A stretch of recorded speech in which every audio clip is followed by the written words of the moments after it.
Hey everyone, hope all of you are keeping well, you're keeping safe. Um, with the recent death of a young Indian actor, followed by threads of communication that have been floating around, including a thread in my own coaching group, it has left me with one thought that keeps surfacing. Why are we moving away from deep and true connections with people, and especially those who love us and care for us? Today, we are so caught up in bite sized communication.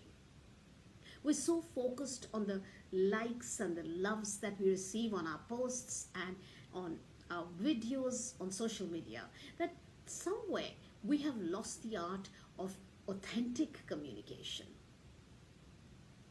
How do we expect our children to reach out to people and hold a conversation if human communication during their most formative years is reduced to probably just swapping Snapchat streaks?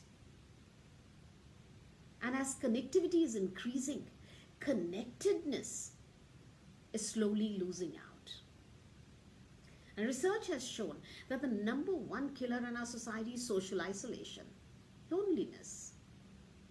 Now, since birth, we are being taught about how we should be. We're being taught about how to be acceptable in society, so society feels comfortable in our presence. We're being molded, we're being shaped, and we're being built to become society's robots rather than actual human beings. We start putting on masks, the false self. That false self gets created. We put on the mask of a mother, a father, an employee, a boss, a son, a daughter, and that's fine. But what is not fine is that we start identifying with those masks.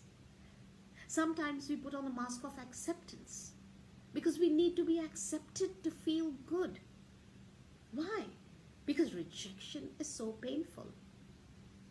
We put on the mask of politeness, being well-mannered. We put on a show of being real.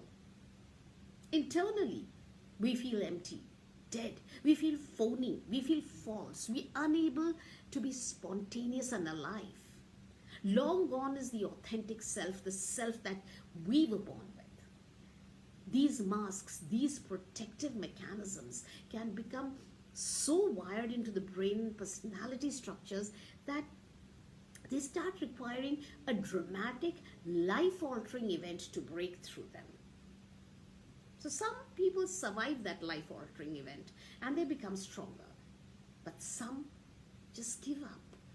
And the inevitable happens, leading to possible psychological health issues. Suicide, which does sound scary. What we are forgetting here is that we are born authentic. Brené Brown, she's a research professor, she says a very beautiful thing, and she says people who are capable of strong connections are people who believe in themselves. They believe that they are worthy of love, that they are people who are not afraid to show the world who they really are without their masks. And the most important thing, these people are vulnerable. Now, the important thing here is vulnerable is being your authentic self. Despite not knowing how your actions will be decoded, it's being willing to function based on our authentic selves, our true selves. And that can happen only when we change the relationship we have with ourselves. So in the end, I want to leave you with two things. As Pam Leo says, she says, let's raise children who won't have to recover from their childhoods. And the second thing is, let's have the most healthy, the most meaningful relationships with our own selves. Because at the end of the day, it will affect the way children feel about themselves. They are our future. So let's think about this. Stay well, stay safe. Most importantly, stay indoors.